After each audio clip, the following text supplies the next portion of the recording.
আপনি নিশ্চয়ই দেখেছেন একটি সংবাদের শিরোনাম ২৮ বছর পর ডাকসু নির্বাচনের উদ্যোগ নিয়েছে বিশ্ববিদ্যালয় কর্তৃপক্ষ, যেটি ভিপি নুরুল হক নূর যে নির্বাচনের মাধ্যমে নির্বাচিত হয়েছিল। দীর্ঘদিন ডাকসু নির্বাচন না দেয়া কি বাংলাদেশ তরুণ সমাজের বিরাজনীতিকরণের প্রজেক্ট ছিল কিনা?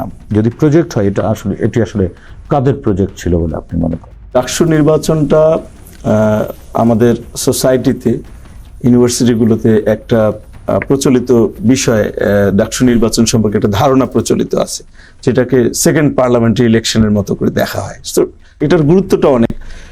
সরকারি দল মনে করে যে এই নির্বাচনে যদি তারা হেরে যায় তাহলে সোসাইটিতে আগামী নির্বাচনের জন্য একটা বড় ধরনের নেগেটিভ ইম্প্যাক্ট করবে, সেজন্য তারা অনেক সময় চায় না যে নির্বাচনটা হোক। আবার অনেক সময় চায় না যে এক্সিস্টিং যে দল ক্ষমতায় রয়েছে তার যে ছাত্র সংগঠন, তার ছাত্র সংগঠন বিশ্ববিদ্যালয় এবং বিশ্ববিদ্যালয়ের আশেপাশে যে ব্যাপক আধিপত্য যে বিস্তার করে, এই আধিপত্য বিস্তারের মধ্য দিয়ে বিরোধী মতের যে ছাত্র সংগঠন যতগুলো আছে সবাইকে ক্যাম্পাস ছাড়া করে দেয়। এবং আশেপাশে নানান ধরনের অভিযোগ আসে, চাঁদাবাজি, টেন্ডারবাজি, এই ধরনের বিভিন্ন অভিযোগ বিভিন্ন সময় আমরা শুনি। ছাত্রদের যে গৌরবোজ্জ্বল ইতিহাসের কথা আমরা জানি, তার পাশাপাশি এগুলো আমরা শুনে আসি। সো সেটা দিয়ে অনেক সময় হিসাব নিকাশ হয়। এর কারণটা কি আসলে ওই লেজুর ভিত্তিক ছাত্র রাজনীতি? লেজুর ভিত্তিক ছাত্র রাজনীতিটা দুইভাবে হয়। বিশ্ববিদ্যালয়ের শিক্ষকদের মধ্যে যে রাজনীতি, সেটার সাথেও এটা রিলেটেড। আবার বিশ্ববিদ্যালয়কে যে প্রশাসনকে যে স্বায়ত্তশাসন দেওয়া হয়, তো একটা স্বায়ত্তশাসিত বিশ্ববিদ্যালয় তো তার নিজের মতো করে সিদ্ধান্ত নেবে ডাকসু নির্বাচন হবে কি হবে না, বা ছাত্র সংসদ নির্বাচন হবে কি হবে না। এটার জন্য যে সরকারের সিদ্ধান্ত, সরকারের চাওয়ার দিকে চেয়ে থাকা, এটা এক ধরনের বিশ্ববিদ্যালয়ের স্বায়ত্তশাসনের প্রতি এক ধরনের হস্তক্ষেপ। অথবা আমি বলতে পারি যে বিশ্ববিদ্যালয় নিজেই নিজের উপর সেলফ সেন্সরশিপ আরোপ করেছে, যে গভর্নমেন্ট যেহেতু চাচ্ছে না আমি করব না, গভর্নমেন্ট চাচ্ছে আমি করব। এর মানেটাই হচ্ছে বিশ্ববিদ্যালয়ের ভাইস চ্যান্সেলর থেকে শুরু করে যারা দলীয়ভাবে নিয়োগপ্রাপ্ত হয় তারা সরকারের কথা মতো চলবে, এই ট্রেন্ডসটা এখানে কাজ করে। যার ফলে মানে ছাত্র সংসদ নির্বাচন হবে কি হবে না, এই বিষয়গুলোর উপর সম্পূর্ণরূপে এখানে নির্ভর করে। এখন 90 সালে যে ডাকসু নির্বাচন হলো, সেটা এক ধরনের প্রেক্ষাপট ছিল। আর নুরুল হক নূর সম্ভবত সেটা 2019-এ যে ডাকসু নির্বাচনটা হলো, এখানে কিন্তু কোটা সংস্কার আন্দোলনের মধ্য দিয়ে ছাত্রদের যে আপরাইজিংটা হয়েছে, এই আপরাইজিংয়ে ছাত্রদের মধ্যে একটা নিজেদের অধিকার আদায়ের জন্য একটা ব্যাপক ধরনের সচেতনতা সৃষ্টি হয়েছে, একটা ব্যাপক ধরনের শক্তি অর্জন করেছে ছাত্ররা। এই শক্তির মধ্য থেকে তারা যখন কোটা সংস্কারের দাবিটাতে তারা প্রথমবার সাকসেসফুল যখন হলো, এই সাকসেসফুল হওয়ার মধ্য থেকে তাদের মধ্যে এই ধরনের একটা আত্মবিশ্বাসের জন্ম হলো যে তারা এখন তাদের কোটার পাশাপাশি যে অন্য বিষয়গুলোতে যে ফ্যাসিবাদী শাসনামলে তারা যে অধিকার বঞ্চিত হয়েছে, তো অন্য বিষয়গুলো দিয়ে যদি আমরা কথা বলতে পারি তাহলে আমাদের অধিকার আদায় করা সম্ভব। সেই প্রেক্ষাপট থেকে তারা মানে ছাত্রদের মধ্যেও এক ধরনের অন্যায়ের বিরুদ্ধে প্রতিবাদ করার একটা ট্রেন্ড তৈরি হলো, কথা বলবার যে এক ধরনের স্বাধীনতা এবং সাহস তৈরি হলো। রাইট, এইটার প্রেক্ষাপটে কিন্তু তখন ডাকসু নির্বাচন চাওয়ার যে দাবিটা, এটা জনপ্রিয় হলো এবং একটা পর্যায়ে কিন্তু ডাকসু নির্বাচন গভর্নমেন্ট দিতে বাধ্য হলো। যে নির্বাচন হলো, সেই নির্বাচন থেকে কিন্তু এখানে নির্বাচনে কারচুপির অভিযোগ উঠেছিল, জন্য খুব ভালো কোনো মেসেজ আসে নাই। এবং আমরা ওখানে দেখলাম যে আমাদের নির্বাচনে ঠিক যেভাবে কারচুপি করা হয়, ওখানে কিন্তু একটা পদে কারচুপি হয়েছে এমন ব্যাপক অভিযোগ আমরা শুনতে পেলাম। তারপর নুরুল হক নূর সেই নির্বাচন মেনে নেবে কি নেবে না এটা নিয়ে দ্বিধাদ্বন্দ্বে ছিল। তারপর একটা পর্যায়ে সে যেহেতু নির্বাচিত হয়েছে সে এটাকে মেনে নিল, কিন্তু সে আরেকটা পদে ব্যাপক কারচুপি হয়েছে এবং নানান অভিযোগে এসেছে, আমরা পত্রপত্রিকা দেখেছি।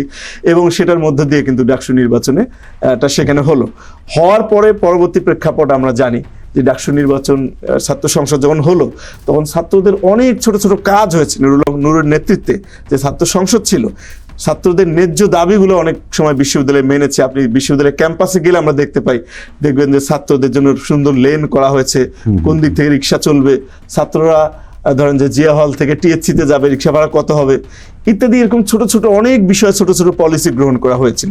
ফলে ছাত্রদের মধ্যে একটা জনপ্রিয়তা তৈরি হয়েছিল যে ডাকসু নির্বাচন আগ্রহ তৈরি হয়েছিল যে ছাত্র সংসদ নির্বাচন আসলে দরকার।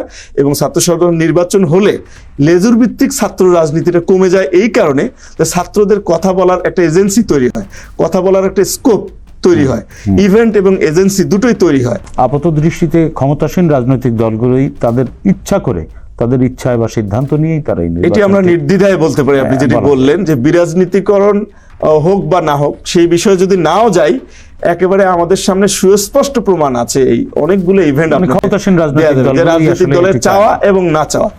যদি ছাত্র সংসদ বা ছাত্র রাজনীতির মধ্য দিয়ে ছাত্র সংসদের নির্বাচনের মাধ্যমে যদি নেতৃত্ব বেড়ে উঠতে না পারে বা বিকশিত হতে না পারে, সেজন্য সেক্ষেত্রে তো জাতীয় রাজনীতিতেও এরকম দক্ষ এবং শিক্ষিত নেতৃত্ব এক ধরনের ভ্যাকুয়াম সৃষ্টি হয়, যেই সুযোগটি আসলে অলিগার্ক শ্রেণী ব্যবহার করে রাজনীতিতে ঢুকে রাজনীতিকে বাণিজ্যিক করে ফেলে। এবং গত 16 বছর ধরে আমরা সেটি প্রত্যক্ষ করেছি এবং বাংলাদেশ ভুগেছে। ছাত্র সংসদের যে নেতৃত্ব তৈরি হওয়ার প্রক্রিয়াটা, এখানে আপনি দেখবেন যেহেতু ব্যাপারটা ভোটের, অর্থাৎ ফ্রি অ্যান্ড ফেয়ার ইলেকশন যদি ওখানে হয়, তাহলে একটা স্টুডেন্ট লিডার যখন ভোটের জন্য কারো কাছে যাবে, তখন তো ছাত্ররা তার আগের ব্যাকগ্রাউন্ড দেখবে, তার কাছে পরিষ্কার হবে সে চাঁদাবাজি করে কিনা, সে সন্ত্রাসী কিনা, সে আর্মস নিয়ে ঘোরে কিনা, সে ছাত্রদের সাথে ভালো ব্যবহার করে কিনা। এবং এই মেকানিজমের মধ্য দিয়ে কিন্তু চাইলেও ক্যাম্পাসে যে সন্ত্রাসী কর্মকাণ্ড বা উচ্ছৃঙ্খলতা, এগুলো থেকেও নেতারা কিন্তু কিছুটা বিরত থাকে, কারণ তাকে তো ভোটে জিতে আসতে হবে। কেউ যদি নেতৃত্ব নেয়ার শখ থাকে, তাহলে তাকে তো এগুলো থেকে বিরত থাকতে হবে। সুতরাং ছাত্র সংসদ নির্বাচনের প্রক্রিয়ার মাধ্যমে এমন একটা মেকানিজম জবাবদিহিতার তৈরি হচ্ছে যে আপনি ওই ধরনের অনৈতিক কাজগুলো থেকে, চাঁদাবাজি, টেন্ডারবাজি থেকে শুরু করে চাইলেও আপনি করতে পারতেছেন না। এর মধ্যে দিয়ে একটা স্বচ্ছ নেতৃত্ব তৈরি হওয়ার একটা সুযোগ তৈরি হয়। অনেকেই সমালোচনা করেন যে নেতৃত্ব তৈরি হওয়ার জন্য যে ডাকসু নির্বাচনই লাগবে, পৃথিবীর অনেক দেশে নাই, এই কথাটা অনেক সমালোচনা করেন। কিন্তু পরীক্ষা না দিয়ে আবার রেজাল্ট প্রত্যাশা করেন। আমাদের দেশের যে পলিটিক্যাল কালচার, এটি তো আপনাকে মেনে নিতে হবে। এটাই আমাদের পলিটিক্যাল কালচার, যে বিশ্ববিদ্যালয়ের ছাত্রগুলো রাজনীতি করে এবং অতীত ইতিহাস, এটার সাথে অনেক ভালো ইতিহাস রয়েছে। ছাত্র রাজনীতির এক ধরনের সোনালী ইতিহাস তো আছে, সোনালী ইতিহাস আছে 52 থেকে 71 এবং 90, আমাদের সর্বশেষ 24 এও তো দেখলাম ছাত্ররাই করলো সব। আপনি দেখবেন ছাত্রদের এই নেগেটিভ ভাবে যেমন আমরা দেখি, আবার পজিটিভলি দেখি যখন বড় বড় ক্রাইসিস তৈরি হয়, ছাত্ররাই কিন্তু এসে আমাদেরকে উদ্ধার করছে। সুতরাং এটা নেগেটিভলি দেখার কোনো সুযোগ নেই, বরং এই প্রক্রিয়াটাকে উৎসাহিত করা উচিত, এই জবাবদিহিতার মেকানিজমটাকে উৎসাহিত করা উচিত, যাতে এখান থেকে স্বচ্ছ রাজনীতি বিকশিত হয়, তৈরি হয়। জি, এই সরকারের কাছে আপনার পরামর্শ কি বা প্রত্যাশাই বা কি? গভর্নমেন্ট যেন একটা মেগা প্রজেক্ট নেয়, এটা আমি চাবো, উচ্চশিক্ষার মান ইন্টারন্যাশনাল পর্যায়ে নিয়ে যাওয়ার জন্য। আর একটা হচ্ছে জেলায় জেলায় বিশ্ববিদ্যালয়ের কনসেপ্ট থেকে গভর্নমেন্ট যেন সরে আসে, এটা উচ্চশিক্ষাকে ধ্বংস করার জন্য সবচেয়ে বড় একটা টুলস এটা। আর একটা কথা বলবো, যেটা আজকে পুলিশের কথা আলোচনা হয়েছে। এই পুলিশ তো অনেকটা শিক্ষা পেয়েছে আর কি, এবং র্যাব থেকে সরিও বলেছে, এবং আমলাতন্ত্র যারা ভোট ডাকাতির সাথে জড়িত ছিল, এরা কিন্তু এখনো সরি বলে নেই। এবং যারা ভোট ডাকাতির সাথে জড়িত ছিল তাদেরকে চিহ্নিত করে তাদেরকে পানিশমেন্টের আওতায় যেন গভর্নমেন্ট দ্রুত নিয়ে আসে, এবং এদেরকে যেন পুনর্বাসন না হয়, এবং এদেরকে প্রমোশন দেওয়ার জন্য যেভাবে গভর্নমেন্ট পরিকল্পনা নিয়েছে, তাদেরকে আমার মনে হচ্ছে যে এই আমলাদেরকে পুনর্বাসিত করার জন্য বোধহয় 5 আগস্টের বিপ্লবটা হয়েছিল আমলাদেরকে প্রমোশন দেওয়ার জন্য। এইখান থেকে গভর্নমেন্ট যেন সরে আসে, সেটাই হবে জুলাই বিপ্লবের স্পিরিটকে ধারণ করা। ধন্যবাদ।